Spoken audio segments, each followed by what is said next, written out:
राधे राधे। नारायणं नमस्कृत्य नरं चैव नरोत्तमं देवी सरस्वती व्यासं ततो जयमुदीरयेत्। परम कृपालु भक्तवत्सल पतित पावन ठाकुर जी के श्री चरणों में बारंबार प्रणाम। और यहाँ पंडाल में बैठे हुए कथा का रसपान कर रहे मेरे सभी लाडले लाडलियों, मेरे प्यारे पागलों, आप सभी को प्यार भरा राधे राधे। आजकल कथा में, पंडाल में या जब मैं बैठता हूँ तो लोग बड़ी लंबी लंबी अर्जियाँ लेकर आते हैं। कोई कहता है गुरुजी घर में बड़ी अशांति है, बरकत ही नहीं होती, पैसा आता तो है पर सुबह आता है और शाम को उड़ जाता है, पता ही नहीं चलता कहाँ गया। कोई माता रोती हुई आती है कि गुरुजी बेटा हमारी सुनता ही नहीं, बहू घर में आते ही अलग होने की रट लगा लेती है। कोई नौजवान आता है कि गुरुजी नौकरी नहीं लग रही, व्यापार ठप पड़ा है, कोई चमत्कारी तावीज़ दे दो, कोई ऐसा उपाय बता दो कि रातों रात किस्मत बदल जाए। अरे मेरे पागलों, तुम उपाय ढूंढने कहाँ जा रहे हो? तुम लोग सोचते हो कि कोई टोटका कर लेंगे, कहीं कोई नींबू मिर्ची टांग देंगे या कोई पत्थर उंगली में पहन लेंगे तो भाग्य बदल जाएगा। अरे भाग्य पत्थरों से नहीं, तुम्हारे कर्मों से बदलता है। आज मैं तुम्हें वो उपाय बताने जा रहा हूँ जो सीधे तुम्हारे जीवन को बदल देंगे, लेकिन मेरी बात को ध्यान से सुनना। मेरी आदत है कि मैं बात को बिना लाग लपेट के सीधे दिल पर चोट करने वाले हुक के साथ कहता हूँ। अगर मेरी बात दिल में हुक की तरह चुभ गई और तुमने उसे जीवन में उतार लिया तो किसी ज्योतिषी के चक्कर काटने की ज़रूरत नहीं पड़ेगी। सबसे पहली बात सुनो, जो लोग कहते हैं कि तिजोरी खाली रहती है, व्यापार नहीं चलता, घर में दरिद्रता का वास है, तुम लोग दुनिया भर के पाखंड करते हो, सुबह उठकर सीधे मोबाइल का मुंह देखते हो, दुनिया भर की चुगली निंदा में लग जाते हो। मैं कहता हूँ सुबह उठकर सबसे पहले अपनी हथेलियों को देखा करो, क्योंकि कराग्रे वस्ते लक्ष्मी करमूले सरस्वती। और उसके तुरंत बाद सीधे जाकर अपनी जननी, अपनी माँ के चरण छुआ करो, अपने पिता के पैर छुआ करो। अब यहाँ पर हुक वाली बात सुनो। लोग कहते हैं कि गुरुजी धन की देवी लक्ष्मी को कैसे प्रसन्न करें? अरे पागलों, जिस माँ ने तुम्हें 9 महीने अपने पेट में रखा, अपना खून पिलाकर तुम्हें पाला, उससे बड़ा चमत्कारी यंत्र और उससे बड़ी लक्ष्मी इस पूरी सृष्टि में कोई दूसरी है क्या? जिस घर में वृद्ध माता पिता की आंखों में आंसू हैं, जहां बूढ़े बाप को 2 वक्त की रोटी के लिए तरसना पड़ता है, जहां माँ कोने में बैठकर रोती है, उस घर में तुम चाहे सोने का कलश रख लो, चाहे साक्षात कुबेर को लाकर बिठा दो, उस घर से दरिद्रता कभी जा ही नहीं सकती। नारायण भी उस घर का अन्न स्वीकार नहीं करते जहां माता पिता का अनादर होता है। अगर बरकत चाहते हो तो तिजोरी में यंत्र रखने के बजाय अपनी माँ के चरणों की धूल रखना शुरू कर दो, फिर देखना ठाकुर जी कैसे भंडारे भरते हैं। ये पहला अटूट सत्य है, इसे अपने दिल के कोने में हुक की तरह चुभा कर रख लो। अब दूसरी बात पर आओ। लोग कहते हैं गुरुजी घर में सुख शांति नहीं है, सास बहू में 24 घंटे महाभारत चलती रहती है, भाई भाई का दुश्मन बना बैठा है, घर घर नहीं बल्कि कुरुक्षेत्र का मैदान बन गया है। इसका उपाय लोग ढूंढते हैं कि घर का वास्तु बदलवा दें, किचन इधर से उधर कर दें। अरे किचन बदलने से क्या होगा जब तक तुम्हारी सोच नहीं बदलेगी? उपाय बहुत सीधा है कि रोज सुबह स्नान करके पवित्र मन से अपनी तुलसी मैया को जल अर्पित करो, उनकी परिक्रमा करो और शाम के समय घर के मुख्य द्वार पर और तुलसी जी के पास घी का एक दीपक जलाओ। लेकिन सुनो, असली हुक यहाँ है। केवल मिट्टी का दीपक जलाकर और रुई की बत्ती रखकर बैठ जाओगे तो क्लेश दूर नहीं होगा। उस दीपक के साथ साथ तुम्हें अपने भीतर के अहंकार का, अपनी मैं का दीपक जलाना होगा। आज घरों में जो आग लगी है वो सिर्फ इसलिए है क्योंकि कोई झुकने को तैयार नहीं है। सास सोचती है कि मैं हुकूमत करूं, बहू सोचती है कि मैं क्यों सुनूं। अरे पागलों, मर्यादा पुरुषोत्तम राम जी के चरित्र को जरा देखो। उन्होंने अपने पिता के एक वचन पर अपने छोटे भाई भरत के लिए राजपाट, धन दौलत, महल की सुख सुविधाएं सब कुछ हंसते हंसते छोड़ दिया और 14 वर्ष के लिए वन चले गए। उन्होंने अपना अधिकार छोड़ा तो वो भगवान बन गए, मर्यादा पुरुषोत्तम कहलाए। और आज तुम लोग 1 इंच जमीन के लिए, एक मामूली सी बात के लिए अपने सगे भाइयों से कोर्ट कचहरी खेल रहे हो। जब तक तुम्हारे भीतर का घमंड नहीं टूटेगा, जब तक तुम अपनों के सामने थोड़ा सा झुकना नहीं सीखोगे, तब तक दुनिया का कोई उपाय तुम्हारे घर में शांति नहीं ला सकता। परिवार को जोड़ना है तो झुकना सीखो, यही असली सुख का मार्ग है। तीसरी बात जो आज के समय की सबसे बड़ी पीड़ा है, माताएं तड़पती हुई आती हैं, गुरुजी हमारा बेटा बहुत बदल गया है, गलत संगति में पड़ गया है, दिन रात मोबाइल की स्क्रीन पर आंखें गड़ाए रहता है, हमारी एक बात नहीं सुनता, पलट कर जवाब देता है। मैं उन माताओं से और पिताओं से पूछना चाहता हूँ कि जब वो बच्चा छोटा था तब तुमने उसे क्या सिखाया? तुमने उसे केवल बड़े बड़े कॉन्वेंट स्कूलों की महंगी फीस देना सीखा, उसे गाड़ी बंगला और आधुनिक सुख साधन ला कर दे दिए। तुमने सोचा कि तुम्हारा फर्ज पूरा हो गया। यहाँ पर सबसे बड़ा हुक है, इसे कान खोल कर सुन लो। अगर तुमने बचपन में अपने बच्चे की उंगली पकड़कर उसे केक से कृष्ण नहीं सिखाया, उसे गीता के श्लोक नहीं रटवाए, उसे रामायण की चौपाइयाँ नहीं सिखाई, तो याद रखना जब वो बड़ा होगा तो वो तुम्हें वृद्धाश्रम का रास्ता दिखाने में 1 मिनट का समय भी नहीं लगाएगा। जैसी फसल आज बोओगे वैसा ही फल कल काटना पड़ेगा। अगर बच्चों को अच्छे संस्कार नहीं दोगे, उन्हें बड़ों का आदर करना नहीं सिखाओगे, तो तुम्हारी सारी धन दौलत धरी की धरी रह जाएगी और बुढ़ापे में सिवाय रोने के कुछ हाथ नहीं आएगा। अपने बच्चों को संपत्ति दो या न दो, लेकिन संस्कार ज़रूर दो। संस्कारी संतान ही कुल का नाम रोशन करती है, कुसंस्कारी तो लंका ढा देती है।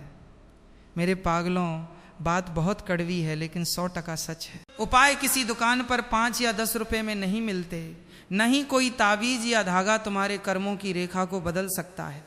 भगवान ने तुम्हें मनुष्य जीवन दिया है तो इसका सदुपयोग करो।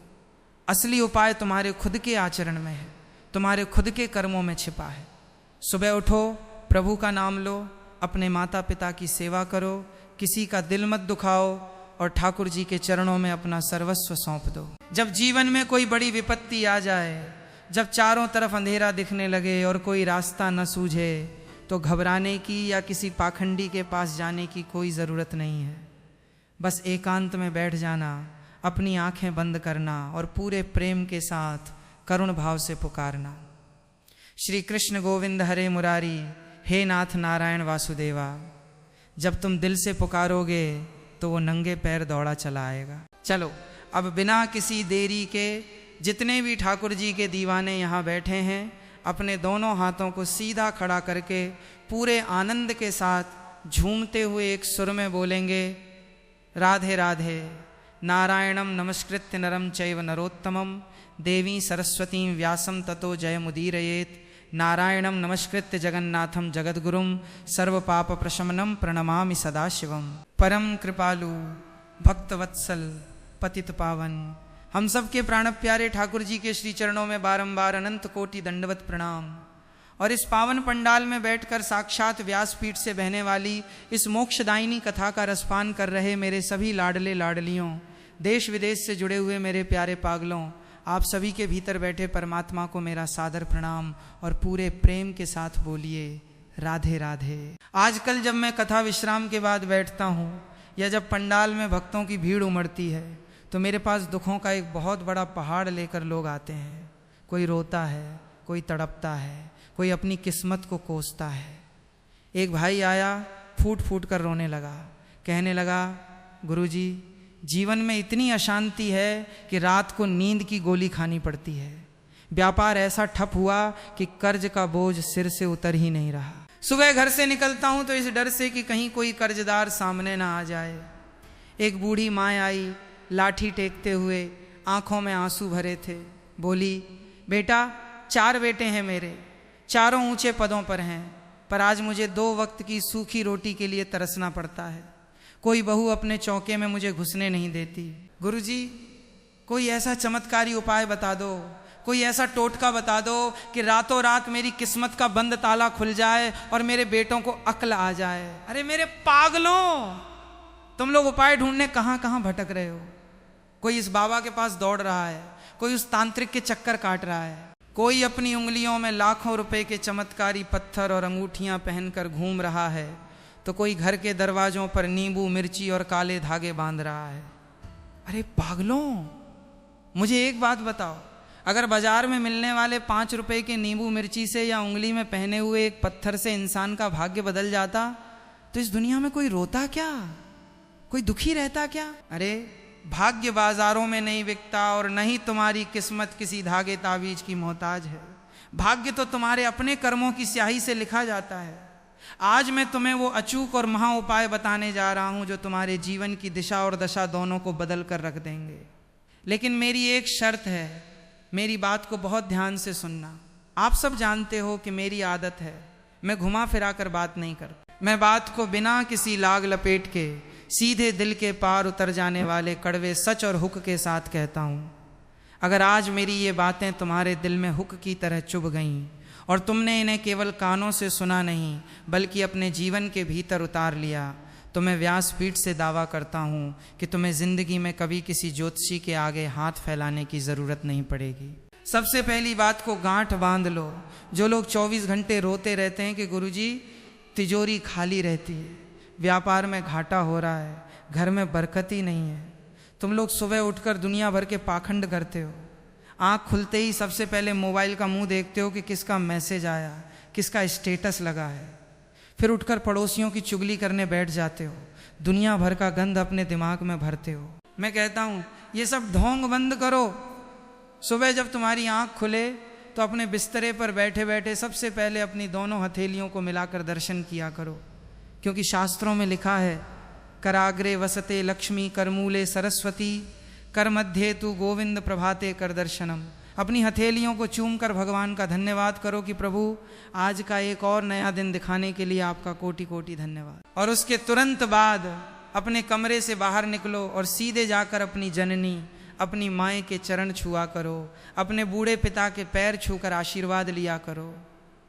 अब यहाँ पर जीवन का सबसे बड़ा और कड़वा हुक सुनो, जिसे सुनकर शायद कुछ लोगों को मिर्ची लग जाए, पर यह अटल सत्य है।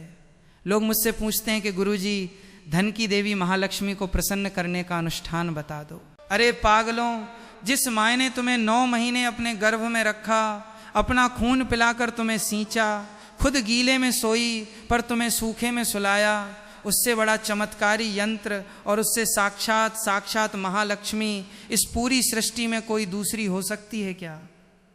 आज के इस कलयुग का सबसे बड़ा दुर्भाग्य देखो, लोग घरों में माँ बाप को डांटते हैं, उनका अपमान करते हैं, उन्हें फटे पुराने कपड़ों में रखते हैं और खुद लाखों के सूट पहनकर मंदिरों में जाकर भगवान को 56 भोग लगाते हैं। अरे पागलों, जिस घर में वृद्ध माता पिता की आंखों में आंसू हैं, जहाँ बूढ़े बाप को 2 वक्त की रोटी की भीख मांगनी पड़ती है, जहाँ माँ घर के किसी अंधेरे कोने में बैठकर रोती है, उस घर में तुम चाहे सोने का महल बनवा लो, चाहे साक्षात कुबेर का खजाना लाकर बिठा दो, उस घर से दरिद्रता, अशांति और बर्बादी कभी जा ही नहीं सकती। नारायण भी उस घर का जल स्वीकार नहीं करते जहाँ माता पिता का अनादर होता है। अगर वास्तव में अपने घर में सुख और अटूट बरकत चाहते हो तो तिजोरी में कोई बाहरी यंत्र रखने के बजाय अपनी माँ के चरणों की धूल को माथे पर लगाना शुरू कर दो। जिस दिन माँ बाप के चेहरे पर तुम्हारी वजह से मुस्कुराहट आ गई, समझ लेना उसी दिन ठाकुर जी ने तुम्हारे भंडारे भर दिए। ये पहला महा उपाय है, इसे अपने दिल के सबसे गहरे कोने में हुक की तरह चुभा कर रख लो। अब दूसरी बात पर ध्यान दो। लोग कहते हैं गुरुजी सब कुछ है हमारे पास, धन है, दौलत है, बड़ी बड़ी गाड़ियां हैं, लेकिन घर में चैन नहीं है। सास और बहू के बीच 24 घंटे महाभारत मची रहती है। भाई अपने ही सगे भाई का जानी दुश्मन बना बैठा है। हमारा घर घर नहीं रहा बल्कि कुरुक्षेत्र का मैदान बन गया है, जहां हर वक्त तलवारें खिंची रहती हैं। इस क्लेश को दूर करने के लिए लोग क्या उपाय ढूंढते हैं? किसी वास्तुशास्त्री को बुलाएंगे, घर की दीवारें तुड़वाएंगे, किचन को पूरब से पश्चिम करवाएंगे, बेडरूम का नक्शा बदलवाएंगे। अरे मूर्खों, दीवारें तोड़ने से क्या होगा, किचन बदलने से क्या होगा, जब तक तुम्हारी गंदी सोच और तुम्हारा अहंकार नहीं बदलेगा। घर का वास्तु बदलने से पहले अपने भीतर का वास्तु बदलो। इसका सबसे सरल और दिव्य उपाय यह है कि रोज सुबह स्नान करके पवित्र मन से अपनी तुलसी मैया को जल अर्पित करो, उनकी 3 परिक्रमा करो और शाम के समय घर के मुख्य द्वार पर और तुलसी जी के क्यारे में घी का एक पवित्र दीपक प्रज्वलित करो। लेकिन रुको, असली हुक तो अब शुरू होता है। केवल मिट्टी का एक दीपक जलाकर और रुई की बत्ती रखकर हाथ जोड़कर बैठ जाओगे तो घर का क्लेश कभी दूर नहीं होगा। उस बाहरी दीपक को जलाने के साथ साथ तुम्हें अपने भीतर बैठे हुए महाअहंकार का, अपनी मैं का दीपक जलाकर उसे भस्म करना होगा। आज घरों में जो बर्बादी की आग लगी है वो सिर्फ और सिर्फ इसलिए है क्योंकि आज के समय में कोई भी झुकने को तैयार नहीं है। सास अपनी जगह अकड़ी बैठी है कि मैं इस घर की मालकिन हूँ, अपनी हुकूमत चलाऊंगी। बहू अपनी जगह घमंड में है कि मैं पढ़ी लिखी हूँ, बड़े बाप की बेटी हूँ, मैं किसी की क्यों सुनूं। अरे पागलों, अगर जीवन में सुख चाहिए तो मर्यादा पुरुषोत्तम राम जी के पावन चरित्र को जरा झांक कर देखो। राम जी ने अपने पिता राजा दशरथ के केवल एक वचन को निभाने के लिए और अपने छोटे भाई भरत के कल्याण के लिए राजपाट, धन दौलत, सोने की अयोध्या और महल की सारी सुख सुविधाओं को एक पल में हंसते हंसते छोड़ दिया और 14 वर्ष के लिए नंगे पैर वन चले गए। उन्होंने अपने सगे भाई के लिए अपना हक छोड़ दिया, अपना अधिकार छोड़ दिया। इसीलिए वो पूरी दुनिया के आराध्य भगवान बन गए, मर्यादा पुरुषोत्तम कहलाए। और आज तुम्हारी हालत देखो, तुम लोग एक एक इंच ज़मीन के टुकड़े के लिए, एक मामूली सी संपत्ति के लिए अपने ही सगे भाई का गला काटने को तैयार हो। कोर्ट कचहरी में अपने ही खून को घसीट रहे हो। जब तक तुम्हारे भीतर का ये गंदा घमंड नहीं टूटेगा, जब तक तुम अपनों के सामने थोड़ा सा झुकना नहीं सीखोगे, तब तक दुनिया का कोई भी यज्ञ, कोई भी अनुष्ठान तुम्हारे घर में सुख शांति नहीं ला सकता। अगर परिवार को बिखरने से बचाना है तो झुकना सीखो। जो झुकता है वही फलदार वृक्ष की तरह पूजनीय होता है, और जो अकड़ कर खड़ा रहता है वो सूखे बांस की तरह एक दिन टूट कर बिखर जाता है। यही असली शांति का मार्ग है। तीसरी बात सुनो, जो आज के समय की सबसे भयानक महामारी और हर घर की सबसे बड़ी पीड़ा बन चुकी है। माताएं रोती बिलखती आती हैं, गुरुजी हमारा जवान बेटा हमारे हाथ से निकल गया है, गलत संगति में पड़ गया है, शराब और जुए की लत लग चुकी है, दिन रात मोबाइल की स्क्रीन पर आंखें गड़ाए रहता है, गंदी गंदी चीज़ें देखता है। हम कुछ समझाते हैं तो पलट कर गाली देता है, मारने दौड़ता है। मैं उन सभी माताओं से और पिताओं से आज इस व्यासपीठ से एक कड़ा सवाल पूछना चाहता हूँ। जब वो बच्चा छोटा था, मासूम था, तब तुमने उसे अपने पास बिठाकर क्या सिखाया? तुमने उसे केवल बड़े बड़े नामी कॉन्वेंट स्कूलों की महंगी फीस देना सीखा, उसे ब्रांडेड कपड़े दिलाए, उसके हाथ में महंगे महंगे मोबाइल और गाड़ियाँ थमा दीं, और तुमने गर्व से समाज में कहा कि देखो हमारा बेटा कितना आधुनिक है। तुमने सोचा कि तुमने दुनिया का सबसे बड़ा फ़र्ज पूरा कर दिया। यहाँ पर सबसे बड़ा और अचूक हुक है, इसे अपने कानों के पर्दे खोलकर सुन लो। अगर तुमने बचपन में अपने बच्चे की उंगली पकड़कर उसे केक से कृष्ण बोलना नहीं सिखाया, उसे गीता के दिव्य श्लोक याद नहीं करवाए, उसे रामायण की चौपाइयाँ और मर्यादा का पाठ नहीं पढ़ाया, तो याद रखना जब वही बच्चा बड़ा होगा तो वो तुम्हें वृद्धाश्रम के दरवाजे पर छोड़ने में 1 मिनट का समय भी नहीं लगाएगा। जैसी फसल आज तुम अपने हाथों से बो रहे हो, वैसा ही कड़वा फल तुम्हें बुढ़ापे में काटना पड़ेगा। अगर बच्चों को धन के साथ साथ अच्छे संस्कार नहीं दोगे, उन्हें बड़ों का आदर करना और धर्म की राह पर चलना नहीं सिखाओगे, तो तुम्हारी ये करोड़ों की धन दौलत, ये बड़े बड़े बंगले धरे के धरे रह जाएंगे, और तुम्हारी आखिरी उम्र में सिवाय तड़पने और रोने के कुछ हाथ नहीं आएगा। अपनी संतान को चाहे बैंक बैलेंस और संपत्ति दो या न दो, लेकिन सनातन के संस्कार जरूर दो। संस्कारी संतान ही कुल का नाम 7वें आसमान पर रोशन करती है, और कुसंस्कारी संतान तो बनी बनाई सोने की लंका को भी एक पल में राख का ढेर बना देती है। मेरे पागलों, मेरी ये बातें भले ही तुम्हें बहुत कड़वी लग रही होंगी, लेकिन ये 100% खरा सच है। उपाय किसी दुकान पर 5 या 10 रुपए में नहीं बेचे जाते, और न ही कोई तावीज, धागा या भस्म तुम्हारे कर्मों की रेखा को जबरदस्ती बदल सकती है। परमेश्वर ने तुम्हें ये अमूल्य मनुष्य जीवन रोने के लिए या पाखंड करने के लिए नहीं दिया है। इसका सदुपयोग करना सीखो। दुनिया का सबसे बड़ा और अंतिम उपाय तुम्हारे खुद के आचरण में है, तुम्हारी वाणी में है, और तुम्हारे कर्मों की पवित्रता में छिपा है।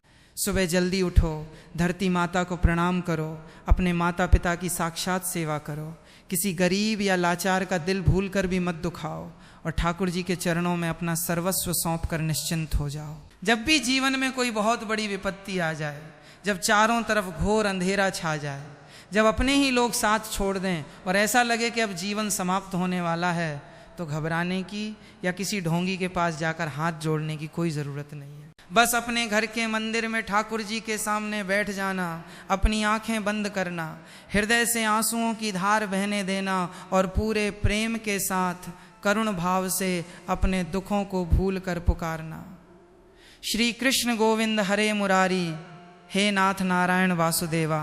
जब तुम पूरे समर्पण और सच्चे दिल से उस कन्हैया को पुकारोगे तो वो क्षीर सागर छोड़कर नंगे पैर तुम्हारी रक्षा के लिए दौड़ा चला आएगा, क्योंकि वो धन का नहीं, वो केवल तुम्हारे सच्चे भाव का भूखा है।